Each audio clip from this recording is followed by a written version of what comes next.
तोभ्यं वरदे काम रूपणी विद्यारंभम करिष्यामि सिद्धिर्भवतु मेरे प्रणाम कर लीजिए हाथ जोड़कर। श्री सत्यदेवाय नमः, सरस्वत्यै नमः, अनंत कोटि नमस्कारान् समर्पयामि। ये जय रुद्र कथा श्रवण करेंगे। ओम।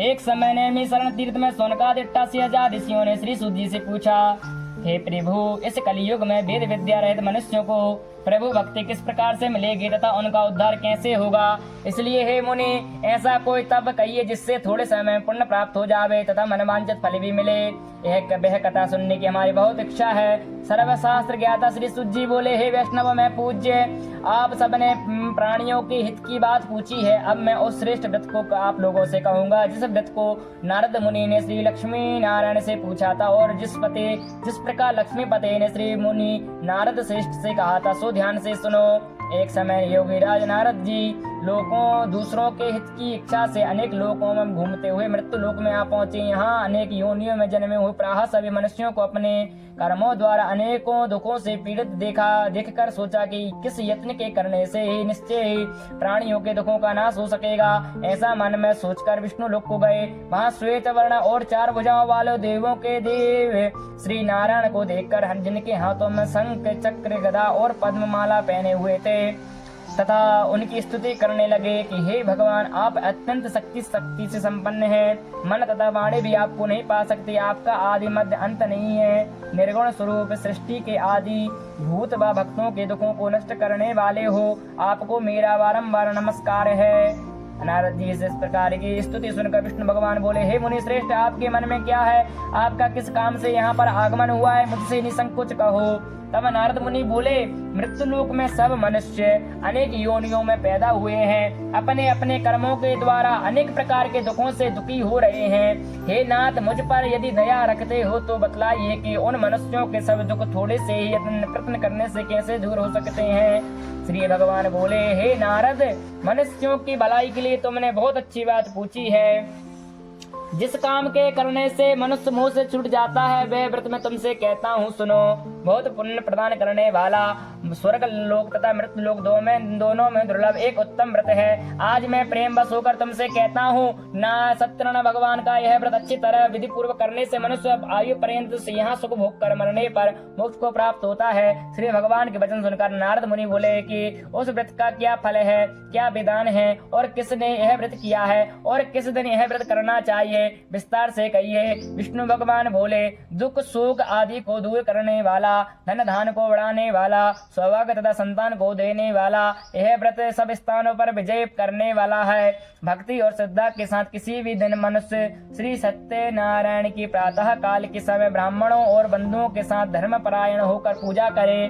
भक्ति भाव से नैवेद्य केले के फल, घी, दूध और गेहूं का चूर्ण सवाया लेवे। गेहूं के आभा में साटी का चूर्ण, शक्कर तथा गुड़ लें और सब भक्षण योग्य पदार्थ जमा करके भगवान को अर्पण कर देवें तथा बंधुओं सहित ब्राह्मणों को भोजन करावें। तत्पश्चात स्वयं भोजन करें। नृत्य गीत आदि का आचरण करते हुए श्री सत्यनारायण का भगवान का स्मरण करते हुए समय व्यतीत करें। इस तरह व्रत करने पर मनुष्यों की इच्छा निश्चय ही पूरी होती है।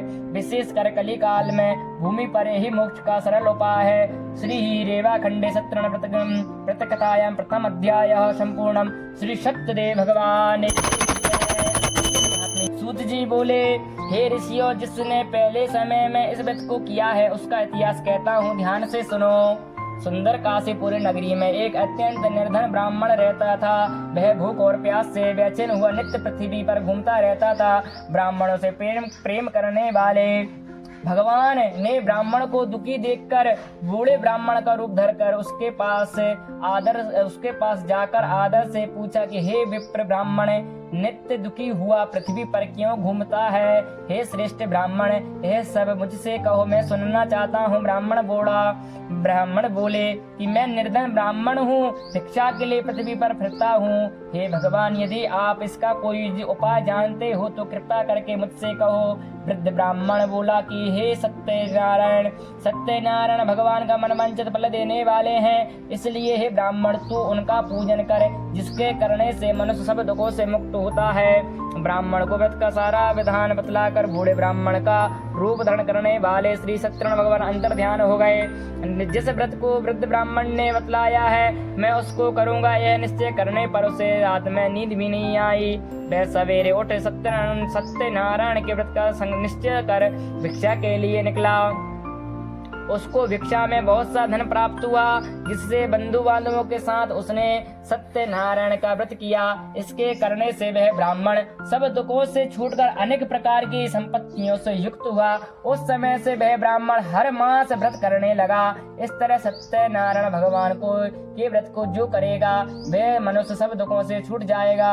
इस तरह नारद जी से नारायण का कहा हुआ है व्रत मैंने तुमसे कहा है। हे विप्रों, अब मैं और क्या कहूँ। ऋषि बोले, हे मुनीश्वर, संसार में इस ब्राह्मण से सुनकर किस किसने इस व्रत को किया, हम यह सब सुनना चाहते हैं। इसके लिए हमारे मन में बड़ी श्रद्धा है।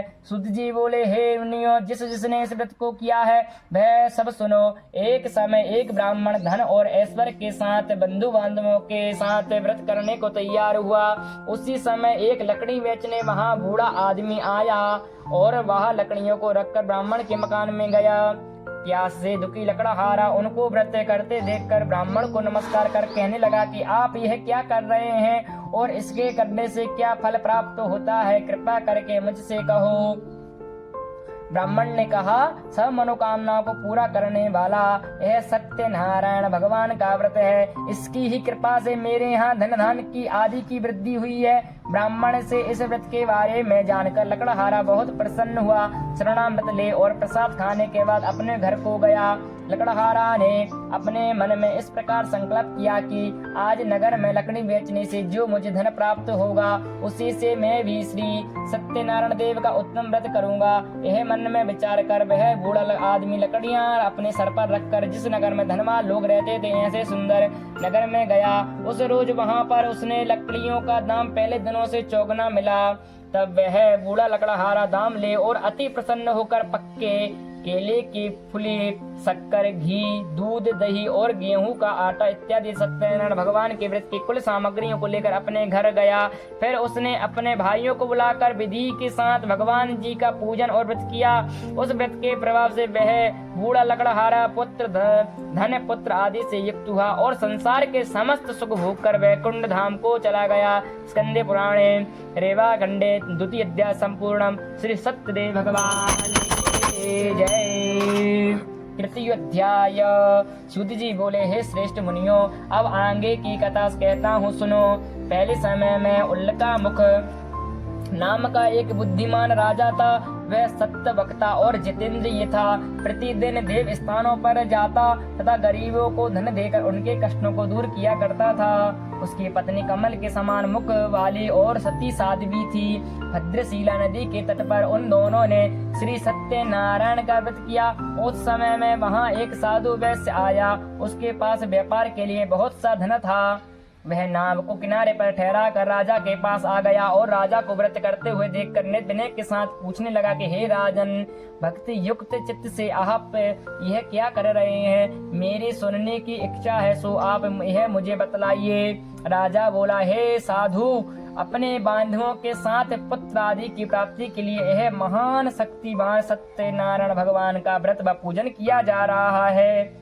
राजा के वचन सुनकर साधु आदर से बोला, हे राजन, मुझसे इसका सब विधान कहो। मैं भी आपके कथा अनुसार इस व्रत को करूंगा। मेरी भी कोई संतान नहीं है और इससे निश्चय ही होगी। राजा से सब विधान सुनकर व्यापार से निवृत्त हो वह आनंद के साथ घर गया। साधु ने अपनी स्त्री से संतान देने वाले उस व्रत का समाचार सुनाया और कहा कि जब मेरे संतान होगी तब मैं ऐसे व्रत को करूंगा। साधु ने ऐसे वचन अपनी स्त्री लीलावती से कहे। एक दिन उसकी स्त्री लीलावती पति के साथ आनंदित हो सांसारिक धर्म में प्रवृत्त होकर सत्यनारायण भगवान की कृपा से गर्भवती हो गई तथा 10वें महीने में उसने एक अत्यंत सुंदर कन्या को जन्म दिया। दिनों दिन वह इस तरह बढ़ने लगी जैसे शुक्ल पक्ष का चंद्रमा बढ़ता है। कन्या का नाम कलावती रखा गया। तब लीलावती ने मीठे शब्दों से अपने पति से कहा कि जो आपने संकल्प किया था भगवान का व्रत करूंगा। अब आप उसे करिए। साधु बोला, हे प्रिय, इसके विवाह पर करूंगा। इस प्रकार अपनी पत्नी को आश्वासन देकर वह नगर को गया। कलावती पितृगृह में वृद्धि को प्राप्त हो गई। साधु ने जब नगर में सखियों के साथ अपनी पुत्री को देखा तो तुरंत दूत को बुलाकर कहा कि पुत्री के वास्ते कोई सुयोग और वर देख कर लाओ। साधु की आज्ञा पाकर दूत कांचन नगर पहुंचा और वहां पर बड़ी खोज करके देखभाल कर लड़की के लिए सुयोग बड़क पुत्र को ले आया। और सुयोग लड़के को देखकर साधु ने अपने बंधु बांधवों सहित प्रसन्न चित्त से पुत्री का विवाह उसके साथ कर दिया। किंतु दुर्भाग्य से विवाह के समय भी उस व्रत को करना भूल गया। तब श्री सत्यनारायण भगवान क्रोधित हो गए और श्राप दे दिया कि तुम्हें दारुण दुख प्राप्त होगा। अपने कार्य में कुशल साधु बनिया जमाता सहित समुद्र के समीप स्थित रत्नपुर नगर में गया और वहां दोनों ससुर जमाई चंद्रकेतु राजा के उस नगर में व्यापार करने लगे। एक रोज भगवान सत्यनारायण की माया से प्रेरित कोई चोर राजा का धन चुरा कर भागा जा रहा था, किंतु राजा के दूतों को आते देखकर चोर ने घबरा कर भागते हुए राजा के धन को चुपचाप वहीं पर रख दिया जहां पर दोनों ससुर जमाए ठहरे हुए थे। जब दूतों ने उस साधु वैश्य के पास राजा के धन को रखा देखा तो वे दोनों को बांधकर ले गए और प्रसन्नता से दौड़ते हुए राजा के समीप जाकर बोले, हे दो चोर हम पकड़ कर लाए हैं, कृपया आज्ञा दें। तब राजा की आज्ञा से उनको कठोर कारावास में डाल दिया और उनका सब धन छीन लिया। सत्यनारायण भगवान के श्राप द्वारा उनकी पत्नी भी घर पर बहुत दुखी हुई और घर पर जो धन रखा था चोर चुरा कर ले गए। शारीरिक व नारायण भगवान का व्रत होते देख फिर कथा सुनी तथा प्रसाद ग्रहण कर रात को घर पर आई। माता ने कलावती से पूछा कि हे पुत्री, अब तक कहाँ रही व तेरे मन में क्या है? कलावती बोली कि हे माता, मैं एक ब्राह्मण के घर श्री सत्यनारायण भगवान का व्रत देखा है। कन्या के वचन सुनकर लीलावती भगवान के पूजन की तैयारी करने लगी। लीलावती ने परिवार और बंधुओं सहित श्री सत्यनारायण भगवान का पूजन किया और वर मांगा कि मेरे पति और दामाद शीघ्र ही घर पर आ जावें। साथ ही प्रार्थना की कि हम सब का अपराध आप क्षमा करो। श्री सत्यनारायण भगवान इस व्रत से संतुष्ट हो गए और राजा चंद्रकेतु को स्वप्न में दर्शन देकर कहा कि हे राजन, दोनों वैश्यों को प्रातः ही छोड़ दो और उनका सब धन जो तुमने ग्रहण किया है दे दो, नहीं तो मैं तेरा धन, राज्य, पुत्र सब कुछ नष्ट कर दूंगा। राजा से ऐसे वचन कहकर भगवान अंतर ध्यान हो गए। प्रातः काल राजा चंद्रकेतु ने सभा में अपना स्वप्न सुनाया। फिर दोनों बड़क पुत्रों को कैद से मुक्त कर सभा में बुलाया। दोनों ने आते ही राजा को नमस्कार किया। राजा बीते वचनों से बोला कि हे महान भावो, भाभी बस ऐसा कठिन दुख प्राप्त हुआ है, अब तुम्हें कोई भय नहीं है। ऐसा कहकर राजा ने उनको नए नए वस्त्र आभूषण पहनवाए तथा उनका जितना धन ले लिया था उससे दुगना धन देकर आदर सहित विदा किया। दोनों वैश्य अपने घर को चले दिए। स्कंदे पुराणे रेवा खंडे तृतीय अध्याय संपूर्णम। श्री सत्यदेव भगवान की जय हो। अथ चतुर्थ अध्याय। सुत जी बोले, वैश्य ने मंगलाचार करके यात्रा आरंभ की और अपने नगर को चला। उनके थोड़े दूर निकलने पर दंडी वेशधारी श्री सत्यनारायण भगवान ने उससे पूछा कि हे साधु, तेरे नाम में क्या है? अभिमानी बनक हंसता हुआ बोला, हे दंडे, आप क्यों पूछते हो? क्या धन लेने की इच्छा है? मेरी समुद्र के किनारे बैठ गए। दंडी के जाने पर वैश्य ने नित्य क्रिया करने के बाद नाव को ऊंची उठी देखकर अचंभा किया और नाव में बेल पत्ते आदि देखकर मूर्छित हो जमीन पर गिर पड़ा। फिर मूर्छा खुलने पर अत्यंत शोक प्रकट करने लगा। तब उसका दामाद बोला कि आप शोक ना करें, यह दंडी महाराज का श्राप है, अतः हमें उनकी शरण में चलना चाहिए, तभी हमारी सभी मनोकामनाएं पूर्ण होगी। दामाद के वचन सुनकर साधु बढ़के दंडी के पास पहुंचा और अत्यंत भक्ति भाव से नमस्कार करके बोला कि हे भगवान, आपकी माया से मोहित ब्रह्मा आदि भी आपके रूप को नहीं जान पाते, तब मैं अज्ञानी कैसे जान सकता हूँ? अब आप प्रसन्न होइए, मैं सामर्थ्य के अनुसार आपकी पूजन अर्चन करूँगा। मेरी रक्षा करो और मेरे पहले के समान मेरी नौका में धन भर दो। उसके भक्ति युक्त वचन सुनकर भगवान प्रसन्न हो गए और उसकी इच्छा अनुसार वरदान देकर अंतर ध्यान हो गए। तब उन्होंने नाव पर आकर देखा कि नाव धन से परिपूर्ण है और वह भगवान सत्यनारायण का पूजन कर स्त्रियों सहित अपने नगर को चला। जब अपने नगर के निकट पहुंचा तब दूत को घर पर भेजा। दूत ने साधु के घर जाकर उसकी स्त्री को नमस्कार करके कहा कि साधु अपने दामाद सहित नगर के समीप आ गए हैं।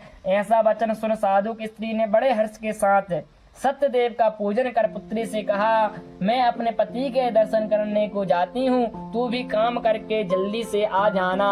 माता के ऐसे वचन सुनकर कलावती प्रसाद छोड़कर पति के पास आ गई। प्रसाद की अवज्ञा के कारण सत्यदेव भगवान रुष्ट हो गए। उसके पति को नाव सहित पानी में डुबो दिया। कलावती अपने पति को ना देखकर रोती हुई जमीन पर गिर गई। इस तरह नौका को डूबा हुआ तथा कन्या को रोता हुआ देखकर साधु बड़ा दुखी हुआ और प्रभु से बोला कि मुझसे या मेरे परिवार से जो कुछ भूल हो गई हो उसे आप क्षमा कर दीजिए। उसके दीन वचन सुनकर भगवान सत्यदेव प्रसन्न हुए और आकाशवाणी हुई कि हे साधु, तेरी पुत्री मेरे प्रसाद को छोड़कर चली आई है, इसलिए इसका पद अदृश्य हुआ है। यदि वह घर जाकर प्रसाद खाकर लौटेगी तो इसे पति इसका अवश्य मिलेगा। ऐसी आकाशवाणी सुनकर कलावती ने घर पहुंचकर प्रसाद खाया, फिर आकर पति के दर्शन किए। तत्पश्चात साधु ने बंधु बांधव सहित सत्यदेव का विधि पूर्वक पूजन किया। उस दिन से वह प्रत्येक पूर्णिमा को सत्यनारायण भगवान का पूजन एवं कथा करने लगी। फिर इस श्लोक को सुख भोग कर अंत में स्वर्ग लोक को गए। स्कंदे पुराणे रेवा खंडे चतुर्दश संपूर्णम श्री सत्यदेव की जय हो। पंचम अध्याय। सूत जी बोले, हे ऋषियों में और भी कथा कहता हूँ, सुनो। प्रजा पालन में लीन तुंगध्वज नाम का एक राजा था। उसने भी भगवान का प्रसाद त्याग कर बहुत दुख पाया। एक समय वन में जाकर वन पशुओं को मारकर बढ़ के नीचे आया। वहां उसने ग्वालों को भक्ति भाव से बांधवों से सत्यनारायण जी का पूजन करते हुए देखा। राजा देखकर भी अभिमान बस उनके पास नहीं गया और ना ही नमस्कार किया। जब ग्वालों ने कर दीजिए कंडी अपनी सुंदर नगरी को चला, वहाँ ही उसने अपना सब कुछ नष्ट पाया। तो वह जान गया कि यह सब भगवान ने किया है। तब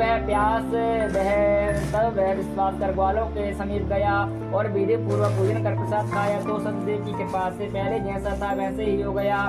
फिर दीर्घ काल तक सुख भोग कर मरने पर स्वर्ग लोक को गया। जो मनुष्य इस परम दुर्लभ व्रत को करेता है, भगवान की कृपा से उसे धन धान की प्राप्ति होती है तथा सब मनोरथ पूर्ण होकर अंत में वैकुंठ धाम को जाता है। जिन्होंने पहले इस व्रत को किया, अब उनके दूसरे जन्म की भी कथा कहता हूँ। वृद्ध सदानंद ब्राह्मण ने सुदामा का जन्म लेकर मोक्ष को प्राप्त पाया। उल्लकामुख नाम का राजा दशरथ हुआ, वैकुंठ को प्राप्त हुआ। साधु नाम के वैश्य ने मूर्ध्वज बनकर अपने पुत्र को आरे से चीरकर मोक्ष को प्राप्त किया। महाराज त्वंगध्वज स्वयं भूम होकर भगवान में भक्ति युक्त कर्म कर मोक्ष को प्राप्त हुआ। श्री स्कंदे पुराणे रेवाखंडे पंचम अध्याय संपूर्णम। श्री सत्यदेव भगवान की जय। ठाकुर जी की काशी में आद्योर्पाद्यम अस्तुरर्घ्य मुख्याचमनियम सर्वांगे स्नानियम जलम समर्पयामि। डाल लीजिए थोड़ा सा चंदन लगाइए।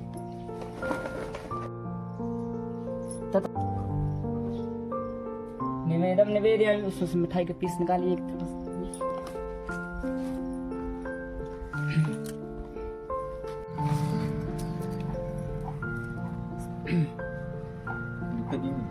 प्रियपदगुंहवामहे निधीनान्त्वा निधिपदगुंहवामहे वसो मम आहम जानगर्भधमा त्वं जासि गर्भधम्मा। ओम गणपतये स्वाहा।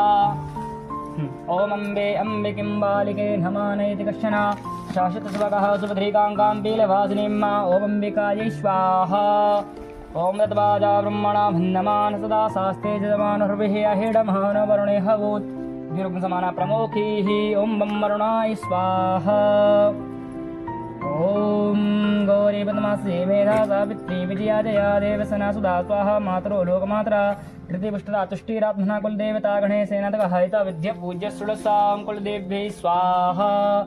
ओम षोडश मातृकेभ्यो नमः स्वाहा। कम छोड़िए।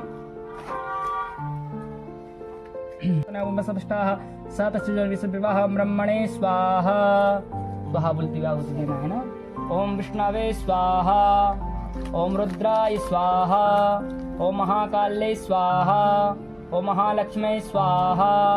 ओम महासरस्वत्यै स्वाहा। ओम श्रीमन्नारायणाय स्वाहा। ओम श्रीमन्नारायणाय नमः स्वाहा।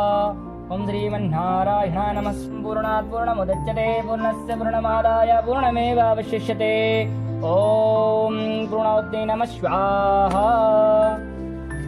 ये ठाकुर जी को दिखाकर पहले भूख लग दीजिए नीचे कर दीजिए यहीं पास में ठाकुर थाली पर रखा दीजिए। हाँ नीचे रख दीजिए आराम से।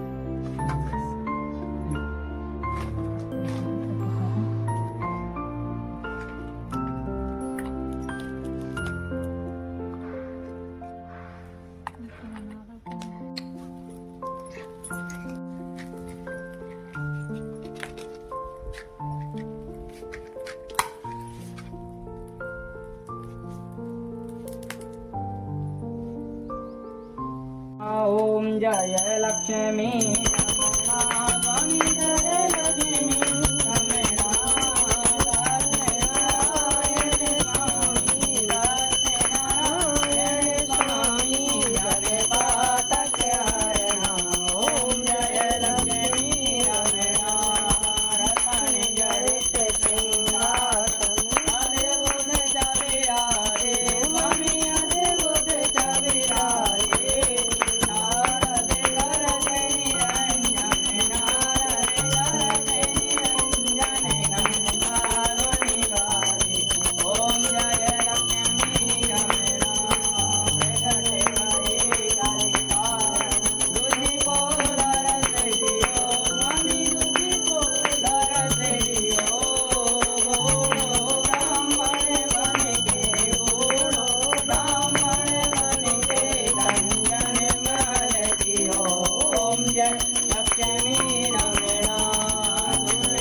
संसारेशारं भुजगेन्द्रहारं सदा वसन्तं हृदयारविन्दे भवां भवानी सहितं नमामि। त्वमेव माता पिता त्वमेव प्राणियों में सद्भावना हो, विश्व का कल्याण हो।